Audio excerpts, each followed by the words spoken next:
The streets of Manchester's Mosside have become a battleground. Drugs-related violence and personal vendettas have brought many untimely deaths. In 3 years, there have been 21 murders in and around Mosside. Many were teenagers.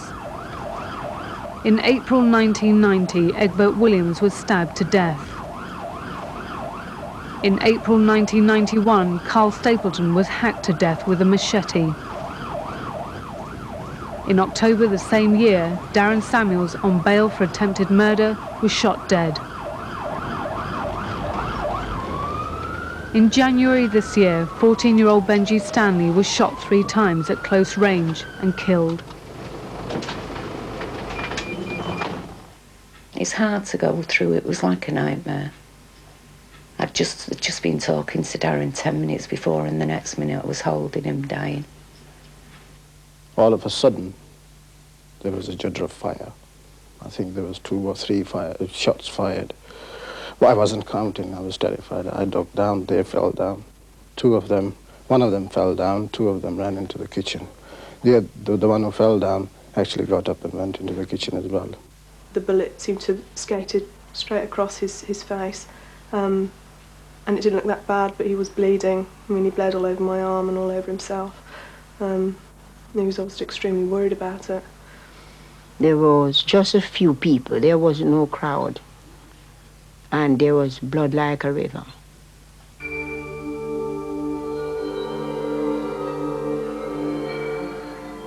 The empty streets of Mosside are testimony to the fear felt in the community. After dark, people stay indoors. The violence has been perpetrated by a small minority, vying for a share of the biggest business in the area. This secretly shot film shows the drug dealers operating openly inside a bookies in the Mosside shopping precinct. This is the drug supermarket where everything's on sale: heroin, crack, cannabis. But the goods aren't on display. Hidden away in a secret panel in the wall, a dealer gets his supply of drugs.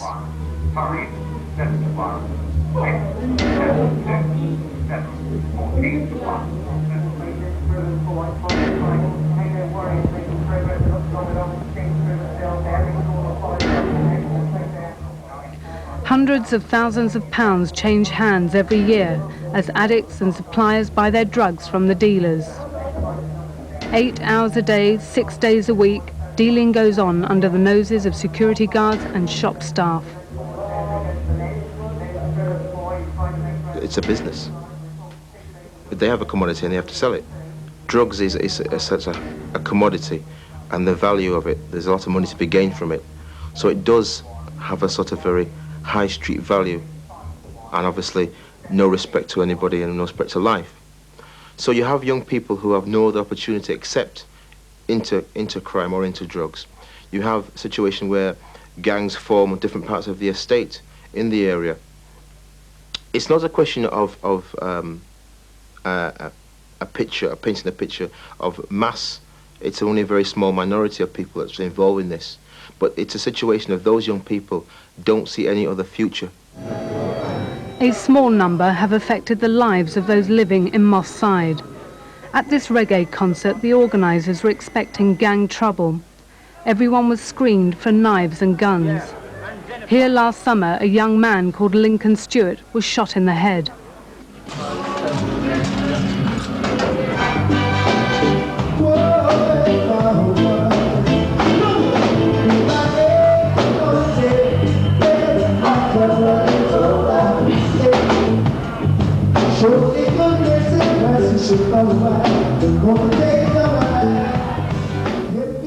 The Near Centre is one of the few places left in Mosside for youngsters to go to. It serves a population of 12,000, 40% of whom are black. The area has been devastated. Resources have been cut, shops have closed, businesses have moved out.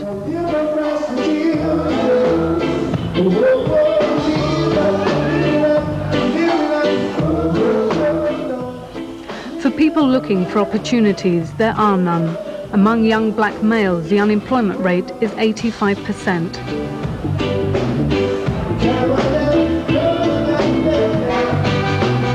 Oh, There's a high crime rate in Manchester, but Mosside's crime is more serious.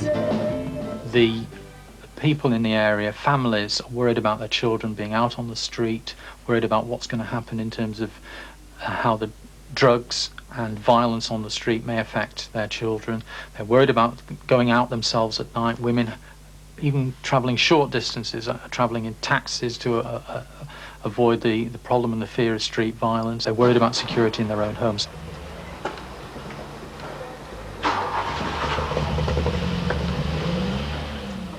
A drugs raid on a house in Mosside. Police tactics have changed. In the past, they largely ignored the soft drugs trade, but hard drugs like heroin brought in more money for the dealers and more trouble. Dealers armed themselves and gang warfare broke out. The lethal combination of drugs and guns in the hands of youngsters gave Mosside notoriety and forced the police to act.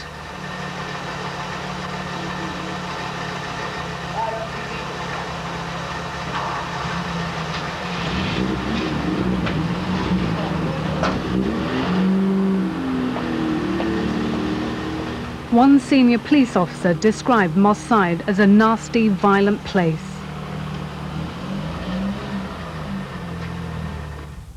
Community worker John Samuels believes police policies have made it that way. For years, the police tried to contain the drugs problem within Mosside. The containment policy was the most, should I say, damaging policy that ever actually happened in this area. Why do you think that was damaging? Because, as I said, it influenced young children. It influenced 12-year-olds, 10-year-olds, 14-year-olds. Young children were, looking, observing youths doing their trading, and they took it up as an occupation further down the line. Some of those that took it up were at school with D. Williams. He was fortunate and got a college place, but for those who ended up on the dole, selling drugs was a lucrative option. At the beginning, it was a lot of money. I mean, in them days, to make money and stuff like that, for a kid to come out with, I don't know, a ton in his hand of £100, that was something, He used to buy the best trainers and stuff like that. Be able to go out, do things more than the average kid could do. 22-year-old Ian was one of those tempted by the money. Despite a talent for designing clothes, he's only had temporary jobs since he left school. He's on probation for 3 years after he got caught selling heroin. But it wasn't unemployment that led him astray. I was seeing kids on the street and I got jealous, really, because of the money. And I just wanted to get into it, basically. But you must have known that it was wrong. Yeah. Well, to myself, I did say it was wrong, but and it was quick money. As I say, it was just quick money. How old were you at the time when you first started? About 13, 14, about around 12. Despite his age, Ian found it easy to join a gang and make contacts in the drug world. Well, you have to know the people to get the right connections. You have to go out on the streets, and the person who's selling, you go to that person and he would tell you where to go after that. So what did you first start dealing in? Brown.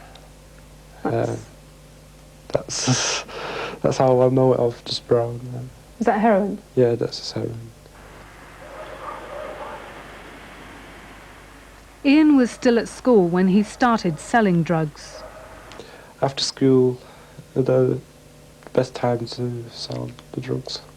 At night time, no one can see you selling the drugs. You wear dark clothes, whatever. You don't wear bright clothes how I'm wearing now, but that's how you do it. So would you stand on a street corner? How did you get a piece of territory, if you like, where you could actually sell the drugs without being hassled or bothered by anybody else selling drugs? You have to get to know the people before you can actually get a piece of the land to sell on. At 14, Ian could make £500 a week. Whilst he profited, others took refuge from drug-related crime. I grill up my windows and stuff like that, you know, because it's not so much that you're going to be sitting here one time and the next minute you're going to get a bullet in your head on accident, or you're going to get firebombed or whatever. Simple fact that you don't want thieves about, because one thing that nobody thought about at the time was that selling the stuff breeds a new type of thief, and that's what I'd call a smackhead, which is a scummy sort of person. Them people have no values, no meanings, no nothing.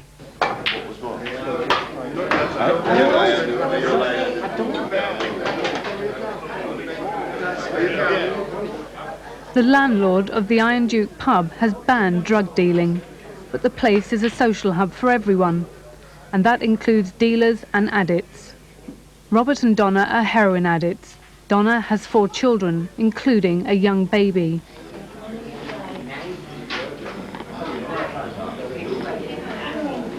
How much money do you actually spend a day on drugs? Between 50 and 70 pound a day, sometimes more. How much roughly on average do you spend a week on drugs? About between 550 and 700. Is that Between 700 between you? us, yeah. And how on earth do you raise up to £700 a week? I steal it from shops, Various places. Not off other people, mostly shops. How much money do you think you have spent over the years on feeding your habit? About 150,000 You've actually worked it out to be Yeah. £150,000. in the last 8 years. Shops have been forced out of business as the crime rate soars. Last year there were over 1,000 muggings, and burglaries are now commonplace. A small minority have brought misery to Mosside.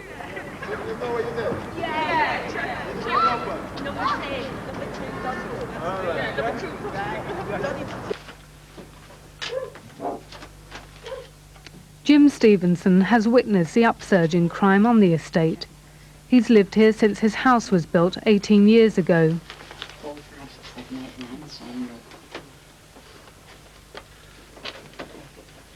Now retired, he devotes his time to a voluntary organisation which investigates miscarriages of justice. Recently, he became another crime statistic.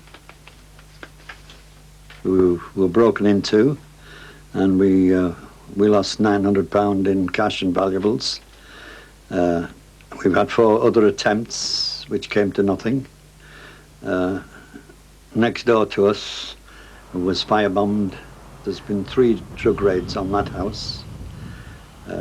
2 which found there was no drugs in the house, and on the 3rd occasion there was a small quantity of drugs. And the remarkable thing about the 3rd raid is that the people in that house had put up an iron gate, 9 bars at the windows, and that wasn't to keep burglars out, that was to keep the police out. Although unemployed, Ian is now trying to set up his own business.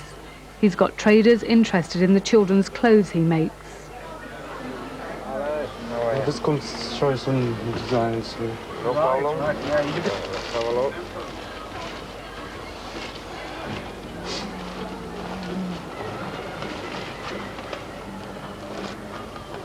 Excellent. When he was selling drugs, he made a fortune, which enabled him to move one step up and have others working for him. I gave them sometimes a 16th for a quarter of an ounce, and I make basically 500 for myself or more.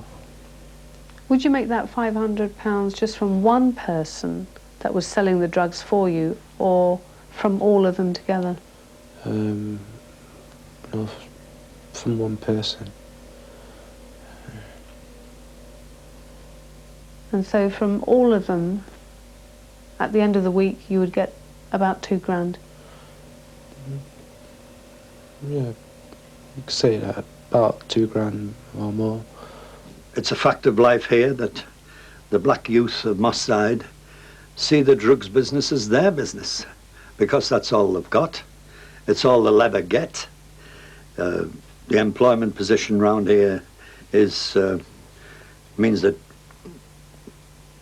young men, young people are absolutely being degraded and losing dignity through not being able to earn a living.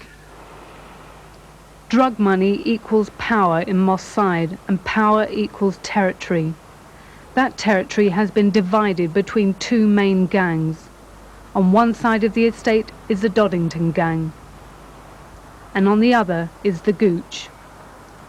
During the years, petty arguments over women and cars escalated to arguments over drugs and territory.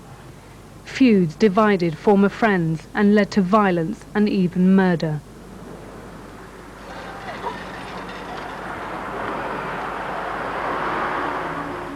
The police have been powerless to stop the shootouts between them, yet they know who the leaders are and where they live.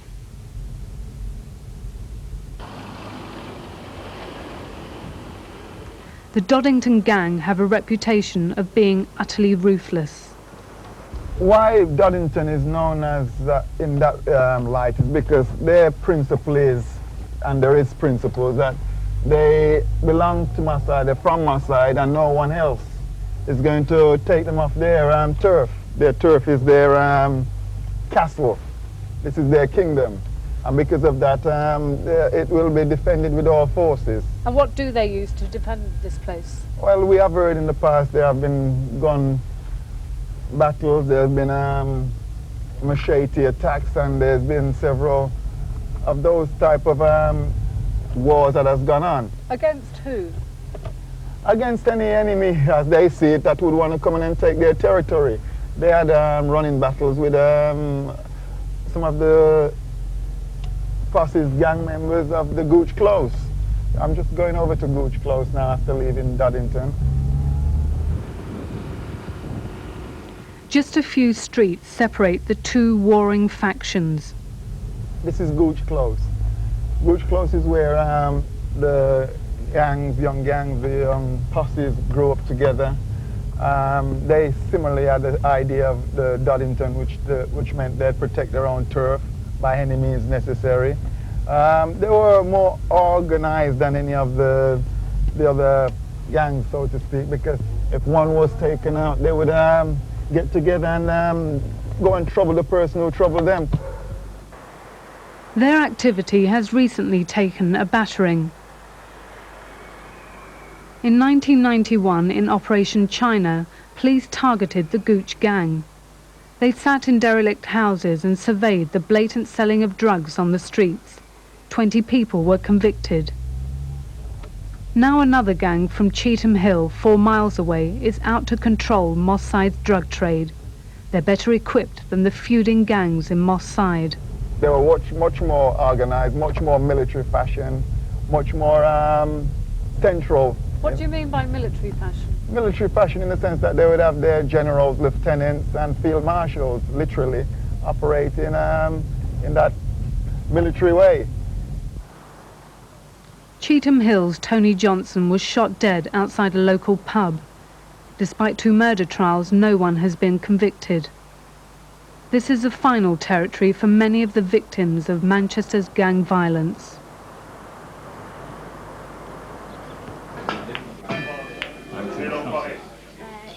A new crime wave has hit Mosside, known as taxing. Individuals and businesses are robbed by the gangs. Recently, a number of pubs have been taxed, including the Iron Duke, whose landlord was held up twice. On that first occasion, did they actually get any money? No. But they did on the second occasion? On the second one, because he caught me with the gun in his hand, so I couldn't do anything at that stage. How much money did they take? Well, I'd say about 200 and odd pounds. Did you actually see the guns on both occasions? And no, I didn't see the gun on the first occasion. I saw the gun on the Friday night, which was the second time when he came back. Because he came with the gun in his left hand. Do you know who it might have been? No, I have no idea because it was all covered up. It's only his eyes, 2 eyes, and his mouth I could see. What about yourself? Does it make you feel as though you want to give up? If there was a job to go to, I would give up. Yeah. But there's no job to go to now, so you have to try. Why is that? Do you feel that the situation has just got too dangerous? Yes, it's bad and it's getting worse every day. Another victim of the violence in Mosside is heroin addict Robert. I got stabbed in the heart and I was dead on arrival at the hospital. And it was only for the heart surgeon being in the hospital after 2 heart operations that day that I'm here now. What actually happened? Can you describe the incident? I was walking through the square and someone asked me if I wanted to score. I said no. He threatened to tax me, which is known as like taking the money off me, and stabbed me with a knife. I was in hospital for 13 days. I was in intensive care for 3 days on a life support machine, in a coma. The violence, while shocking, is commonplace. The police believe on average there are 2 or 3 shooting incidents every day. Many go unreported. Some are gang-related, some aren't. Even within gangs there is little loyalty. There's no trust in the drug world. There's no trust. So you wouldn't trust any of the other people in the gang? They didn't necessarily trust you? I talked to them, but I won't trust them. Yeah. So, they could be with a friend or just talking to them while I'm on the street, selling to keep me company or whatever. And that's basically it, but I don't trust them.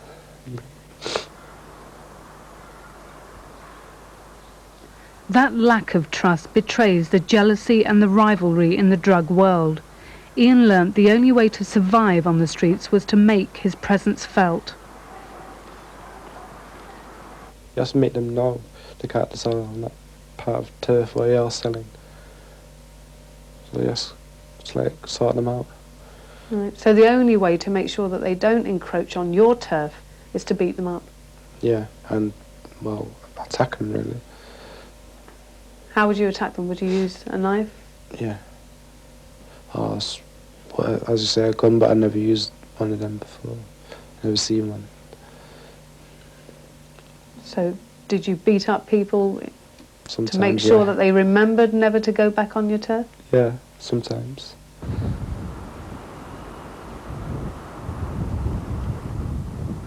The Pepper Hill pub became the centre of drug and gang activity in the area. Numerous shootouts took place here between rival gangs. Last year, the police closed it down.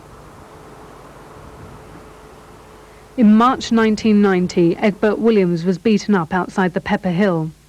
The following night, he went back. His sister, fearing trouble, arrived to see a man about to attack her brother. And he just took this iron bar out of his inside of his jacket and hit me on the head. I then fell to the floor and he and my brother clashed. As he and my brother were fighting, I then got up and I was holding on to him and hitting him and dragging him to get him off my brother. But then there was someone hitting me and kicking me on my back. I looked across, my sister was on the floor and my other friend was on the floor, and this person was really laying into me in my back. So then I could feel myself slipping, and then as I was going to the floor, my brother fell, and his attacker fell on top of him, and I slipped and fell on top of his attacker. And at that point, I see my brother's head just roll back, and he just said, "Help me." Someone dragged me up off his attacker, and then they dragged him up, and my brother didn't get up, and there was just blood everywhere. Then I seen his friend drag him away, and they all ran off, jumped in the car, and screeched off away, and we were left there with my brother dead. I'm just coping somehow by God's will. But you know, it's dragged me down so much, and I can't keep any help. You know. But I'm a believer in God. In God I trust. Know what's going on. People will complain eventually to you, like they do to me, and say, my door was kicked off. I have nothing to do with drugs, but yet my door was kicked off. No one has apologized to me. No one's given me any compensation about it. What can I do about it? It doesn't happen all the time, but it does happen. Now, I don't want it to happen at all. If they say they know who the people are, then target those people. Don't target innocent. Because there are innocent people sometimes that are involved innocently in some of this activity. Mistakes are costly and cause resentment. Gary and Mark Ellison live in Doddington Close, frontline gang territory. They're not involved, but the police have targeted their house and raided it on numerous occasions. Mark is suing the police after he was subjected to a violent assault. They had me on the floor, standing on my neck, kicking me in the chest, in the back, standing on my legs.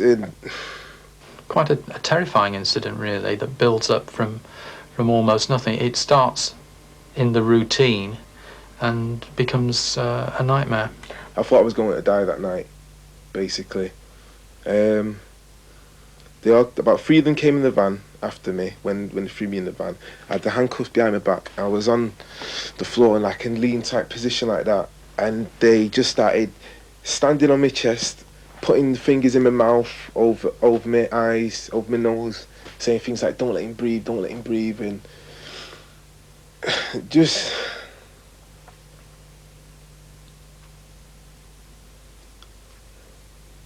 Not really. It's the attitude towards him, almost of contempt. John Samuels is a lay preacher. He tried to build bridges between the community and the police. That changed last September. While putting up posters in a bookies to recruit black youngsters into the police force, there was a police raid. Another officer came in, started to wheel in, punches, blows to my stomach, legs, and very, very heavy one got all of my neck and started to squeeze. At that point, I just was grasping for breath, and I called for help, and I think I blacked out. The police have a philosophy which states that they are serving the community. However, when one looks at what happens in practice, that is not operating. And a whole series of incidents going back over many years, I think, indicates that very often the police behaviour in the area is much more like that of an occupying force.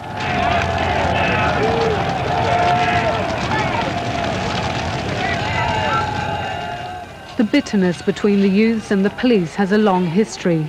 It exploded into violence in the riots of 1981.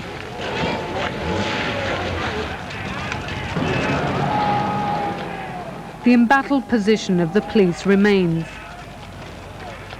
Dispatches was refused cooperation in filming police activity in Mosside. It was thought too sensitive. Has everybody submitted their expenses, those of you that have been on containment? If you don't put them in today, you probably won't get them. The last day is tomorrow. Can you all make sure you read this about the AJU? What we were allowed to film was his daily parade briefing. I just remind you that your annual leave forms are now out. No senior officer would give an interview, but junior officers were willing to talk. They explained some of the difficulties they face in Mosside. Well, it's mainly the serious crimes that they don't come, they don't attend court. They'll give all the statements and the evidence, but actually attending court, they don't always attend. Do you think it's just because they feel that they shouldn't do it, or do you think people have actually threatened them? Mixture, basically, a bit of both. They've probably had threats, not to attend court and give evidence, so they've had second thoughts and not attended just in case these threats, carried out. The main problems we have are with prostitution and